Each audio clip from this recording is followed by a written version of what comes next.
Hello hi friends, welcome to my world my kitchen. Thumbnail చూస్తేనే అర్థమైపోతుంది కదండి. ఈరోజు నేను మీకు ఏం ప్రిపేర్ చేసి చూపించబోతున్నానో క్లియర్గా అర్థమవుతుంది కదా. బాలామృతంతో సాఫ్ట్ మైసూర్ పాక్ అండి. మనం బేసన్ పౌడర్ వాడుకొని సాఫ్ట్ మైసూర్ పాక్ని ప్రిపేర్ చేసుకుంటాం కదా. ఈరోజు అలా కాకుండా అంగన్వాడీలో ఇచ్చే పిండితోటి అదేనండి మన బాలామృతంతో సాఫ్ట్ మైసూర్ పాక్ని ప్రిపేర్ చేసి చూపించబోతున్నాను. వీడియో కానీ నచ్చిందా? ప్లీజ్ లైక్ చేయండి, షేర్ చేయండి, సబ్స్క్రైబ్ చేసుకోండి. కొత్తగా మన ఛానల్ చూసేవాళ్ళు సబ్స్క్రైబ్ చేసుకోవడం మర్చిపోకండి. నెక్స్ట్ మనం ఎలా ప్రిపేర్ చేయాలో చూసేద్దాం. చెప్పాను కదండి అంగన్వాడీ పిండి అని. ఇలా నేను అయితే ఒక 1 కప్పు ఈ అంగన్వాడీ పిండిని తీసుకుంటున్నానండి. దీన్ని నేను ఒక మిక్సీ జార్ తీసుకొని ఈ జార్లో వేసేసుకొని దీన్ని ఫైన్గా పౌడర్ లాగా చేసుకోవాలి. చూడండి, ఇలా మెత్తగా పౌడర్లా చేసుకోవాలి. మనం ఎంత మిక్సీ పట్టినా కానీ ఇందులో కొద్దో గొప్ప బరకలుగా ఉంటుంది కాబట్టి దీన్ని నేనైతే జల్లించుకుంటున్నానండి. ఒక ప్లేట్లో వేసుకొని పిండి జల్లెడలో వేసుకొని ఇలా మెత్తని పౌడర్ వచ్చేంత వరకు దీన్ని మనం జల్లించుకోవాలి.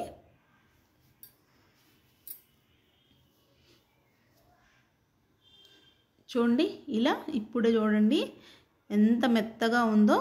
ఇలా మెత్తగా చేసుకోవడం వల్ల మనకి మైసూర్ పాకు చాలా సాఫ్ట్గా వస్తుందన్నమాట. ఇలా నేను జల్లించింది మొత్తం ఒక 1 కప్ అయిందండి. ఈ ఒక 1 కప్కి నేను ఒక 1 కప్పు నెయ్యిని తీసుకుంటున్నాను. మీ ఇష్టం అండి, నెయ్యి అయినా తీసుకోండి లేకపోతే ఆయిల్ అయినా తీసుకోండి, ఏదైనా మీ ఆప్షన్. ఇప్పుడు ఈ 1 కప్ పిండిని ఒక 1/2 కప్పు నెయ్యి వేసుకొని దీన్ని బాగా కలుపుకోవాలి.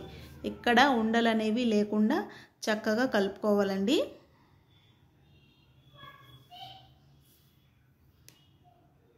ఖచ్చితంగా సరిపోతుందండి. ఒక 1 కప్పు పిండి తీసుకుంటే ఒక 1 కప్పు కంపల్సరీగా మీరు ఆయిల్ కానీ నెయ్యి కానీ ఏదైనా యూజ్ చేసుకోవచ్చు. లేదా ఒక 50% అంటే 1/2 కప్పు ఆయిల్ 1/2 కప్పు నెయ్యి అయినా తీసుకోవచ్చు. అది మీ ఇష్టం, మీ చాయిస్ అన్నమాట. నేనైతే నెయ్యితోటి చేస్తున్నాను. నెక్స్ట్ మనం దాన్ని కలిపి పక్కన పెట్టేసుకున్న తర్వాత ఏ కప్పుతో అయితే మనం పిండిని తీసుకున్నామో అదే కప్పుతోటి నేను 1 కప్పు పంచదారని తీసుకుంటున్నానండి. ఇక్కడ అదే కప్పుతోటి ఒక 1 కప్పు వాటర్ని కూడా యాడ్ చేసుకోవాలి. ఇప్పుడు ఈ పంచదార అంతా బాగా కరిగేంత వరకు దీన్ని మనం కలుపుతూ కరిగించుకోవాలన్నమాట. చూడండి, ఇలా బబుల్స్లా ఫామ్ అవుతుంది కదా. దీన్ని మనం కొంచెం హై ఫ్లేమ్లో అయినా పెట్టుకొని లేత పాకం వచ్చేంత వరకు దీన్ని మనం కలుపుతూనే ఉండాలి. చూడండి, ఇలా లేత పాకం వచ్చేంత వరకు దీన్ని మనం బాగా కలుపుకోవాలన్నమాట. ఇలా లేత పాకం వచ్చిన తర్వాత ముందుగా మనం కలిపెట్టుకున్న నెయ్యిలో కలిపాం కదండి పిండి మిశ్రమం, దీన్ని వేసుకొని ఈ పాకంలో పూర్తిగా కలిసేంత వరకు కలుపుకోవాలి.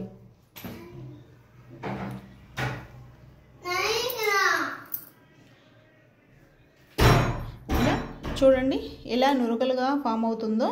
దీన్ని మనం దగ్గర పడేంత వరకు కలుపుతూ ఉడికించుకోవాలి. ఇప్పుడు మనం మంటనైతే లో ఫ్లేమ్లో పెట్టుకోవాలి.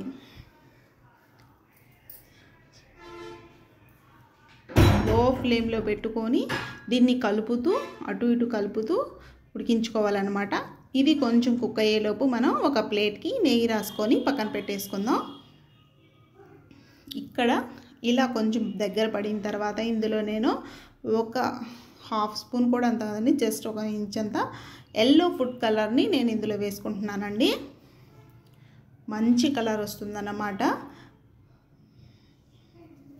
చూడండి, ఇలా ఫుడ్ కలర్ని వేసుకొని ఇక్కడ ఉండలు లేకుండా చక్కగా కలుపుకోవాలి. ఇది మనకి కొంచెం కొంచెంగా దగ్గర పడి ఇలా పైన ఉడకలు వచ్చేంత వరకు కలుపుకుని ఉండాలి.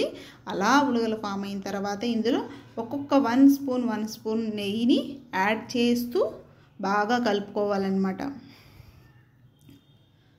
నెయ్యి ఒక 1 స్పూన్ నెయ్యి వేసుకొని ఒక హాఫ్ మినిట్ కలిపామనుకోండి, అది ఆటోమేటిక్గా మనం వేసిన నెయ్యిని బాగా అబ్జర్వ్ చేసుకుంటుంది అనమాట. మనకి ఎక్కడ పైన మళ్ళీ మనం వేసిన ఆయిల్ కానీ నెయ్యి కానీ కనిపించదు. చూడండి ఎంత బాగా అబ్జర్వ్ చేసుకుంటుందో. ఇది బాగా దగ్గర పడుతుంది. సో మిగిలిన ఆయిల్ కూడా మనం హాఫ్ కప్పు ఆయిల్ని పిండిలో కలుపుకున్నాం, మరొక హాఫ్ కప్పు ఆయిల్ని ఇందులో వేసుకుంటున్నాము. సో కొద్దిగా 1 స్పూన్ చొప్పున కలుపుకుంటూ ఇలా మొత్తం నెయ్యి అంతా అయిపోయేంత వరకు ఇలా వేసుకొని దగ్గర పడేంత వరకు దీన్ని మనం ఉడికించుకోవాలండి.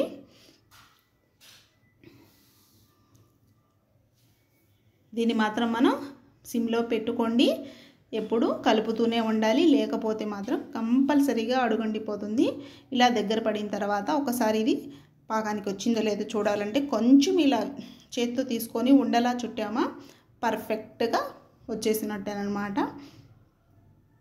ఒక్కసారి ఇలా మనం పూర్తిగా కలుపుకొని దీన్ని మనం గ్యాస్ కట్టేసి ఇందాక ప్లేట్కి నెయ్యి రాసుకొని పెట్టుకున్నాం కదండి, దాంట్లో వేసేసుకుందాం.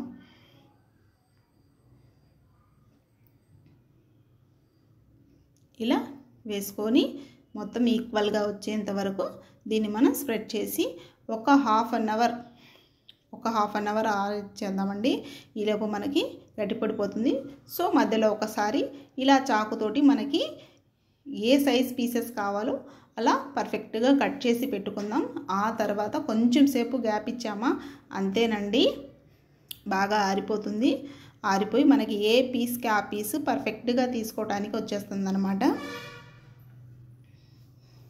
ఇలా అన్నీ కట్ చేసుకొని మనం తర్వాత ఒక్కొక్కటి ఇలా నైఫ్ తోటి తీసేసుకోవచ్చు, ఈజీగా వచ్చేస్తాయండి. అంతేనండి, మనకి బాలామృతంతో సాఫ్ట్ మైసూర్ పాక్ రెడీ అయిపోయింది. ప్లీజ్ వీడియో కానీ నచ్చిందా లైక్ చేయండి, షేర్ చేయండి, సబ్స్క్రైబ్ చేసుకోండి. చాలా సాఫ్ట్గా ఉంటుందండి.